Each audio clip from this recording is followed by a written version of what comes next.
ओम शांति। आज 10 सितंबर 2022 की प्रातः मुरली बाप दादा महावाक्य में कहते हैं, मीठे बच्चे, आपस में मिलकर इस कलियुगी दुनिया से दुख के छप्पर को उठाना है। बाप को याद करने का पुण्य करना है। प्रश्न है, ज्ञान की अविनाशी प्रारब्ध होते हुए भी कई बच्चों को पुण्य का खाता जमा होने के बजाय खत्म क्यों हो जाता है? प्रश्न, ज्ञान की अविनाशी प्रारब्ध होते हुए भी कई बच्चों के पुण्य का खाता जमा होने के बजाय खत्म क्यों हो जाता है? उत्तर है, क्योंकि पुण्य करते करते बीच में पाप कर लेते हैं। याद रखिए, ये बहुत बड़ा पॉइंट है, बहुत बड़ी राज है। क्योंकि पुण्य करते करते बीच में पाप कर लेते हैं। पाप किसी भी प्रकार का हो सकता है, कोई भी विकार का हो सकता है। ज्ञानी तो आत्मा कहलाते हुए संग 10 में आकर कोई पाप किया तो उस पाप के कारण किए हुए पुण्य खत्म हो जाते हैं। जैसे एक घड़े के अंदर पवन रहती है, जब उसमें पानी डाला जाता है तो पवन बाहर निकल जाता है, हवा बाहर निकल जाता है। वैसे जिंदगी में जब हम पाप को अपने अंदर में लाएंगे, यानी पाप करेंगे, तो अपने अंदर का जो पुण्य जमा हुआ पुण्य वो खत्म हो जाएगा, यानी निकल जाएगा। दूसरी पॉइंट है, बाप का बनकर काम विकार की चोट खाई। बाप का बनकर काम विकार की चोट खाई, यानी काम विकार में गिर गए। बाप का हाथ छोड़ा तो पहले से भी अधिक पाप आत्मा बन जाते हैं। यानी जिस आत्मा ने काम विकार में पड़े, चोट खाई, बाप की हाथ छोड़ा, वो पहले से भी अधिक पाप आत्मा बन जाते हैं। उससे कुल कलंकित कहा जाता है। वो बहुत कड़ी सजा की भागी बन जाती है, भागी बन जाते हैं। कौन? जिन आत्माओं ने ज्ञान पाते हुए, ज्ञान में चलते हुए बीच में विकार में चले जाते हैं, वो बहुत कड़ी सजा के भागी बन जाते हैं। सद्गुरु की निंदा कराने के कारण उन्हें ठोर मिल नहीं सकता, उन्हें ठोर नहीं मिल सकता। बाबा की बदनामी करते हैं ना, तो ठोर नहीं मिल सकता। लोग कहते हैं, लोग कह भी देंगे कि तुम तो वैसे चलते थे, इतने नियम में चलते थे, इतने कुछ करते थे, ज्ञान योग धारणा सेवा में कहते थे, फिर ये संग दोष में कैसे गए? इतने बड़े काम तुमने कैसे कर दिए? तो ये बाबा की बदनामी हो गया। तो बाबा कहते हैं कि सद्गुरु का निंदक करने वाला कभी ठोर नहीं सकता। विस्तार मुरली है। ओम शांति। रूहानी बाप रूहानी बच्चों के साथ रूह रिहान कर रहे हैं। ये तो आत्मा जानती है कि एक ही हमारा बेहद का बाप है। वो तो बच्चे समझ गए। मंजिल है मुक्ति, जीवन मुक्ति की। मुक्ति के लिए याद की यात्रा जरूरी है और जीवन मुक्ति के लिए रचना के आदि मध्य अंत की जानना जरूरी है। अब है दोनों ही सहज। सृष्टि का 84 जन्म का चक्र फिरता रहता है। यह तुम बच्चों की बुद्धि में रहना चाहिए। अब हमारा 84 जन्म का चक्र पूरा होता है। अब हमें जाना है वापिस घर। अब वापिस तो कोई जा नहीं सकते हैं, क्योंकि पाप आत्मा है। पाप आत्माएं मुक्ति जीवन मुक्ति में जा नहीं सकती। पाप आत्मा कभी भी मुक्ति जीवन मुक्ति में जा नहीं सकती। ऐसे ऐसे विचार करने होते हैं। जो करेगा सो पाएगा और खुशी में रहेगा तथा दूसरों को भी खुशी में लाएगा। तुम बच्चों को कृपा व मेहर करनी है, सबको रास्ता बतानी है, सबको बताना है कि हम सब आत्माएं उस परमपिता परमात्मा के संतान हैं। हम ज्योति बिंदु स्वरूप अमर अजर अविनाशी आत्मा हैं। हम सब एक परमपिता परमात्मा की संतान हैं। हम आपस में भाई बहन हैं। समझाना है तुम्हारी आत्मा सतो प्रधान से अब तम प्रधान बन गई है, इसीलिए वापस जा नहीं सकती। हम सतो प्रधान से तम प्रधान कैसे गए? जन्म लेते लेते लेते लेते 84 चक्र में आते आते हम रावण दुनिया में जब प्रवेश करते हैं, यानी द्वापर से हम रावण की दुनिया में प्रवेश करके भिखारी बन गए हैं। हमारे कला संपूर्ण समाप्त हो गया है और हम भिखारी बन गए हैं। पुकारते भी हैं पतित पावन, पुकारते भी हैं हे पतित पावन। बच्चे जानते हैं कि अभी पुरुषोत्तम संगम युग, यह भी किसी को अच्छी रीति याद रहता है, किसी को याद नहीं रहता। यह घड़ी घड़ी भूल जाते हैं, ये घड़ी घड़ी भूल जाते हैं कि ये पुरुषोत्तम संगम युग है। दुनिया के लिए ये कलियुग, लेकिन बाबा के बच्चों के लिए ये पुरुषोत्तम संगम युग है। क्योंकि दुनिया वाले जिससे कहते हैं अब सोने की बेला है रात को, वही समय बाबा के बच्चे उठ करके अमृत बेला करते हैं। वैसे ये कलियुग की अंतिम घड़ी और सतयुग आने की पहली घड़ी, पुरुषोत्तम संगम युग, भगवान के साथ मिलन मनाने की युग है। उनसे सतयुग की राजाई लेने की बेला है। परंतु तुमको अगर संगम युग याद रहे तो भी खुशी का पारा चढ़ा रहे। बाप टीचर याद रहे तो भी खुशी का पारा चढ़ा रहे। परम पिता, परम शिक्षक, परम सद्गुरु, 3 रूप में बाबा पढ़ाई पढ़ा रहे हैं।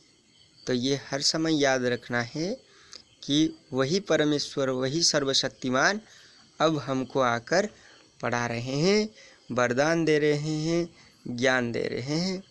इतने लाडले बच्चे मधुर संतान कहकर पुकार रहे हैं। तो आहो भाग्य कि खुद भगवान हमारे पास आए हैं। किसको बड़ा रोला यानी विघ्न बीच में पड़ता है, किसी को विघ्न पड़ जाता है, किसी को थड़ा पड़ता है, पड़ता तो ज़रूर है, किसी को थड़ा, किसी को बहुत, लेकिन पड़ता तो ज़रूर। कोई ऊपर जाकर फिर नीचे आ जाते हैं, कोई की अवस्था अच्छी होती है तो दिल पर चढ़ जाते हैं, फिर नीचे गिरते तो की कमाई चट हो जाती है, यानी पुण्य का खाता भी क्या होता है, समाप्त हो जाता है।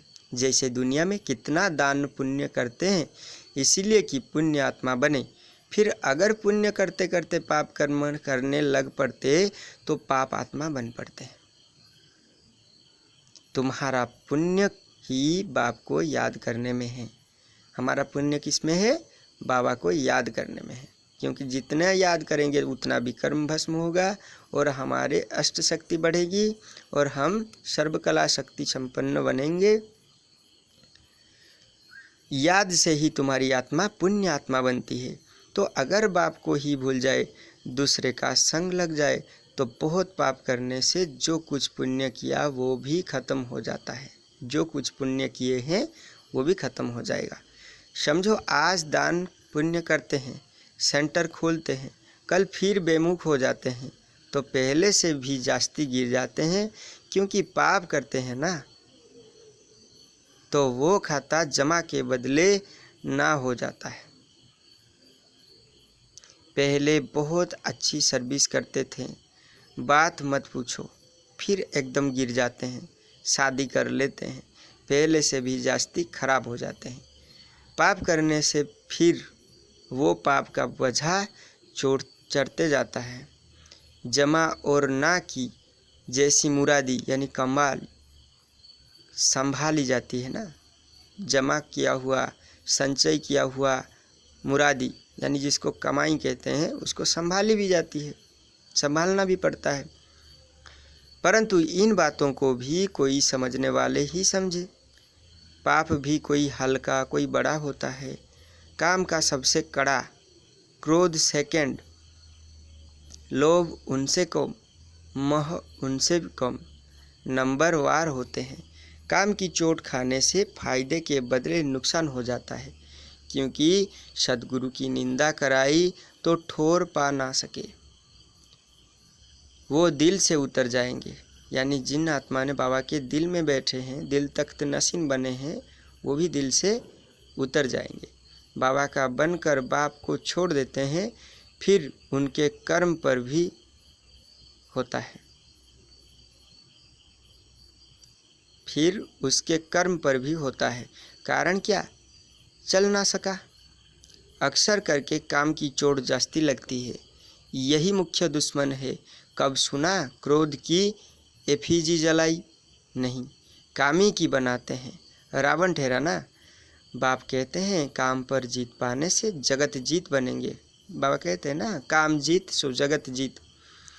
बिल्कुल हरा बैठे हैं तो जीत के बदले हार हो जाती है। बाप को बुलाते हैं, हे पतित पावन आओ, काम से बहुत पीड़ित होते हैं। फिर कहते हैं बाबा काला मुंह कर दिया, बाबा काला मुंह कर दिया। बाबा कहेंगे तुम तो कुल कलंकित हो। क्रोध व मोह के लिए ऐसे नहीं कहेंगे, सारा मदार है काम पर। बुलाते हैं, हे पतित पावन आओ। बाप आया है फिर भी पतित बनते रहे तो बाप क्या कहेंगे? साधु संत आदि सब कोई पुकारते हैं, हे पतित पावन आओ।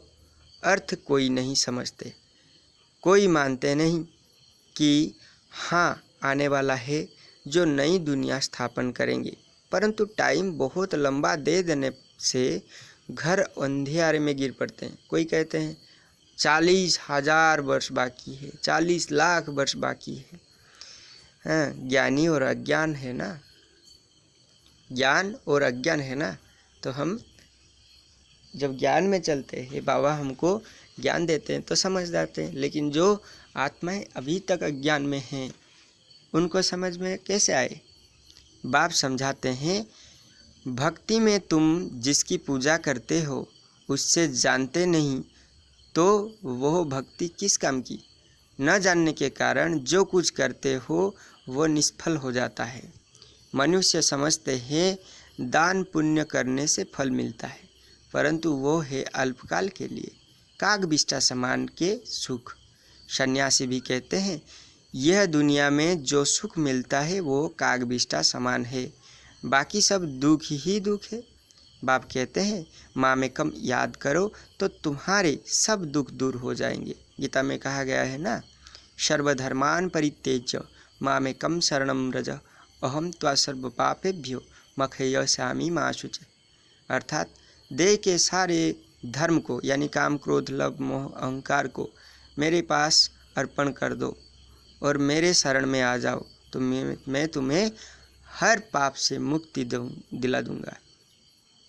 इसीलिए शिव को पाप कटेश्वर कहते हैं। विचार करो कि हम कितना याद करते हैं, जो पुराना हिसाब खत्म भी हो और नया भी जमा हो। कितना कोई जमा करते हैं, इसमें धन आदि की बात नहीं, यह तो है पाप कैसे मिटे। हम जाने अनजाने में जन्म जन्मांतर में जो पाप किए हैं वो सब हमारे आत्मा पर चढ़ी हुई है, तो उसको उतारना है, काटना है। मूल बात है ही पवित्र बनने की। ऐसे भी नहीं समझो कि बाबा को लिख कर देने से कोई जन्म जन्मांतर का पाप खत्म हो जाएगा। पापों का बोझा जन्म जन्मांतर का बहुत है, वो सब नहीं कटते हैं। इस जन्म में जो किए हैं उसकी हल्काई हो जाती है, बाकी तो मेहनत बहुत करनी पड़े। जितना याद में रहेंगे उतना पापों का बोझा हल्का हो जाएगा। कोई बच्चे बहुत मेहनत करते हैं, लाखों को रास्ता बताते हैं, 84 जन्म का चक्र समझाते हैं, जन्मों के हिसाब को तुम जानते हो। विचार करो कितना योग बल है। हमारा जन्म कब होगा? सतयुग आदि में हो सकेगा। जो बहुत पुरुषार्थ करेंगे वही सतयुग के आदि में जन्म ले सकेंगे। वो कोई छिपा थोड़े ही रहेगा। ऐसा मत समझो कि सभी कोई सतयुग में आएंगे। कोई तो पिछाड़ी में आकर थोड़ा बहुत ले लेते, जो जास्ती कमाई करते हैं वो जल्दी आते हैं। कम कमाई करते तो देरी से आते हैं। इसीलिए बाप को बहुत याद करना चाहिए, और है भी बहुत सहज। जो अच्छी रीति याद करेंगे उनको खुशी रहेगी। हम जल्दी नहीं दुनिया में आएंगे, हम जल्दी नई दुनिया में आएंगे। राजा बनना है तो प्रजा भी तो बनानी है ना। प्रजा ही नहीं बनाएंगे तो राजा कैसे बनेंगे। कोई सेंटर खोलते हैं, उनकी कमाई भी बहुत होती है। फ़ायदा होता है तो 2-3 सेंटर भी खोलते हैं। सेंटर तो बाबा भी खोलते रहते हैं। जो करते हैं उनका हिसाब उसमें आ जाता है। मिलकर तुम सब दुख का छप्पर उठाते हो ना, सबका कंधा मिलता है ना, तो हिसाब सबको मिलता है। जितना मेहनत करते हैं उतना उच्च पद मिलेगा। उनको खुशी भी बहुत होगी। देखा जाता है कितनों का उद्धार किया। सर्विस तो बहुत अच्छी करते रहते हैं। जैसे मिसाल देते हैं मम्मा का, मम्मा ने बहुत अच्छी सर्विस की तो उनका कितना कल्याण हो गया। मूल बात है सर्विस करने की, यानी सेवा करने की। हम ज्ञान सुनकर दूसरों को सुनाना है, धारण करके दूसरों को धारण करने में मदद भी करना है। योग की भी सर्विस है ना, डायरेक्शन मिलते रहते हैं, कैसे याद करना है। यह बिंदी का राज भी बाबा ने अब समझाया है। अब आगे चल और भी सुनाते रहेंगे। दिन प्रतिदिन उन्नति होती जाएगी, पॉइंट्स निकलती रहती है। बहुत डिफ़िकल्ट भी नहीं है, सहज भी नहीं है। जो सर्विस में तत्पर है वो झट पॉइंट को पकड़ लेते हैं। जो सर्विस में नहीं रहते उनकी बुद्धि में कुछ भी नहीं बैठता। यानी सेवा करेंगे तो बुद्धि में ज़्यादा बैठेगा। बिंदी बिंदी कहते रहते हैं, परंतु कैसे बिंदी को याद करें, कैसे बिंदी को देखें, है बहुत सहज बात। कोई बिंदी को सामने रख थोड़े ही याद करना है। यह तो समझने की बात। आत्मा कितनी छोटी बिंदी है, आत्मा का नाम, रूप, देश, काल कोई बता नहीं सकेगा। आत्मा का नाम क्या है, रूप कैसा है, कहाँ से आया है, कब आया है, कोई बता नहीं सकते। परमात्मा के लिए पूछते हैं, उनका नाम, रूप, देश, काल क्या है। बेसमझ मनुष्य ना आत्मा को जानते ना परमात्मा को जानते हैं। यहाँ भी है जो पूरी रीति नहीं जानते हैं, सिर्फ बाबा बाबा कहते रहते हैं। नॉलेज कहाँ से सीखते हैं, कुछ भी सर्विस नहीं करते, खाते रहते हैं। जैसे सन्यासियों के पास भी अवधूत होते हैं, जो करते कुछ भी नहीं, खाते रहते हैं। बाकी संन्यास धारण किया है, विकार से छूट गए, वो भी कम बात नहीं। बाबा समझाते हैं, तुम पवित्र थे, अब भी अपवित्र बन गए हो। अब भी माना कहाँ से, द्वापर से, काम विकार में गए। तुमने ही 84 जन्म का चक्र लगाया। इन बातों को भी मनुष्य समझ नहीं सकते। मनुष्य से क्या कहते हैं, मनुष्य क्या कह देते हैं, 84 लाख योनि में जाते हैं। लेकिन ऐसे कोई बात नहीं, 84 जन्म में आते हैं। भक्ति बिल्कुल अलग है, ज्ञान बिल्कुल अलग बात है। दिन रात का फर्क है।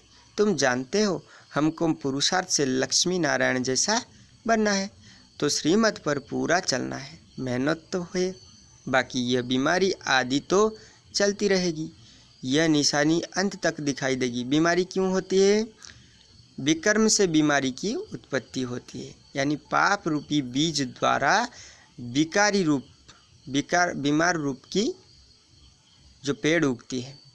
तो अगर हम योग युक्त रहेंगे, ज़्यादा से ज़्यादा जो योग करेंगे तो हमारे जन्म जन्मों की जो विकार है, पाप है, वो कटता जाएगा, हम स्वस्थ भी रहेंगे।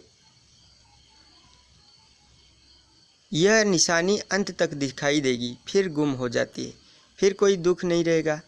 बाप को कहते ही हैं, दुख हरता सुख करता, हे लिबरेटर रहम करो। लिबरेटर माना है मुक्तिदाता, दुख से मुक्त करने वाला है, रहम करो।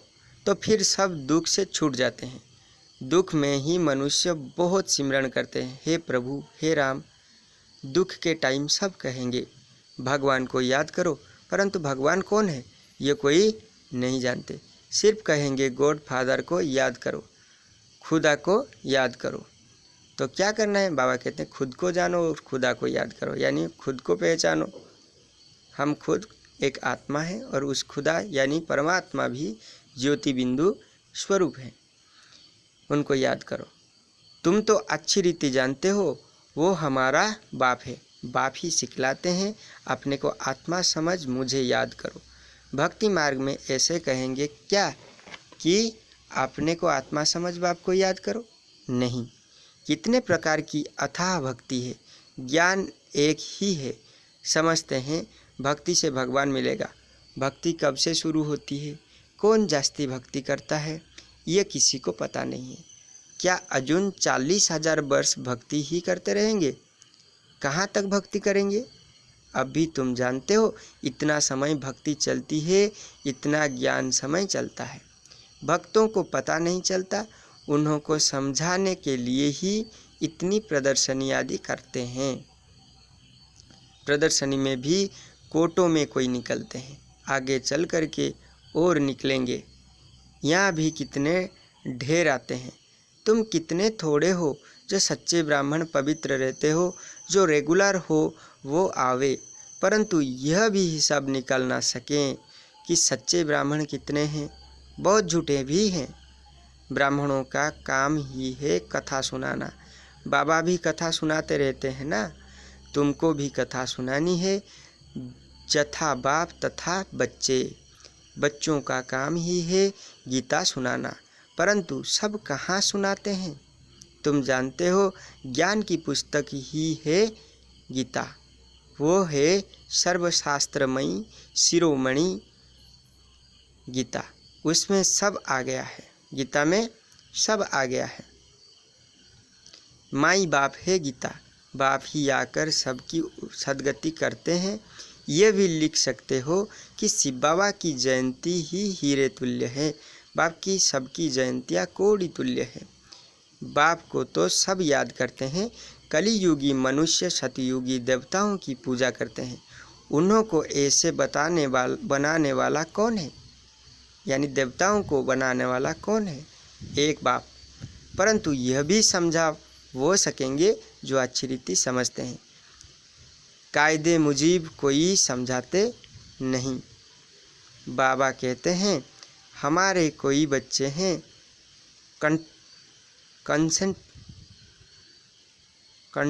कंसेप्शन के साथ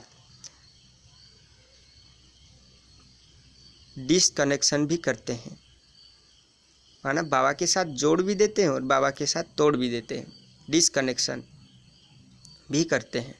महारथी घोड़सवार प्यादे सब है ना, तो फायदे क्या करेंगे? प्यादे क्या करेंगे? प्यादे माने क्या? जो पैर में चलने वाले होते हैं। पढ़े लिखे के आगे भरी ढोएंगे, बाकी जो न भरी ढोएंगे, न पढ़ेंगे पढ़ाएंगे, उनको क्या कहेंगे? ऊँट पक्षी। अच्छा, यानी बाबा कहते हैं कि महारथी घोड़सवार प्यादे सब हैं, सब अपने पुरुषार्थ के अनुसार पद पाए हैं। तो वैसे कुछ ऐसे भी हैं जैसे ऊँट पक्षी, सिर्फ सुनते रहते हैं, पढ़ते रहते हैं, लेकिन सेवा में नहीं लगाते हैं। कोई कनेक्शन करा देते हैं बाबा के साथ, कोई डिस्कनेक्शन भी करा देते हैं। मीठे मीठे सिकिलद्दे बच्चों प्रति माता पिता बाप दादा का याद प्यार और गुड मॉर्निंग। रूहानी बाप की रूहानी बच्चों को नमस्ते। फिर हम रूहानी बच्चों की रूहानी बाप दादा को भी पद्मा पदम गुना याद प्यार गुड मॉर्निंग और नमस्ते नमस्ते नमस्ते। ओम शांति। धारणा के लिए मुख्य सार। पहली पॉइंट है बाप बिंदी है। इस बात को यथार्थ समझकर बाप को याद करना है। बिंदी बिंदी कहकर मूंझना नहीं है, सर्विस पर तत्पर रहना है। दूसरा पॉइंट, सच्ची गीता सुननी और सुनानी है। सच्चा ब्राह्मण बनने के लिए पवित्र रहना है। रेगुलर पढ़ाई जरूर करनी है। वरदान है, सदा खुशी के खुराक खाने वाले और खुशी बांटने वाले खुश नसीब बेफिक्र भवो। सदा खुशी की खुराक खाने वाले और खुशी बांटने वाले खुश नसीब बेफिक्र भवो। विस्तार है, ब्राह्मण जीवन की खुराक खुशी है। जो सदा खुशी की खुराक खाने वाले और खुशी बांटने वाले हैं वही खुश नसीब है। उनके दिल से यही निकलता कि मेरे जैसा खुश नसीब और कोई नहीं। भले सागर की लहरें भी डुबोने आ जाए तो भी फिक्र नहीं, क्योंकि जो योग युक्त है वह सदा ही सेफ है। इसीलिए सारे कल्प में इस समय ही आप बेफिक्र जीवन का अनुभव करते हो, क्योंकि हम योग युक्त हैं, भगवान के साथ हैं। सतयुग में भी बेफिक्र होंगे, लेकिन ज्ञान नहीं होगा, ज्ञान नहीं होगा। स्लोगान है, सहज पुरुषार्थी बनना है तो सर्व की दुआओं से स्वयं को भरपूर बनना है। स्वयं सहज पुरुषार्थी बनने के लिए क्या करना होगा? सर्व की दुआओं का पात्र बनना होगा। ओम शांति।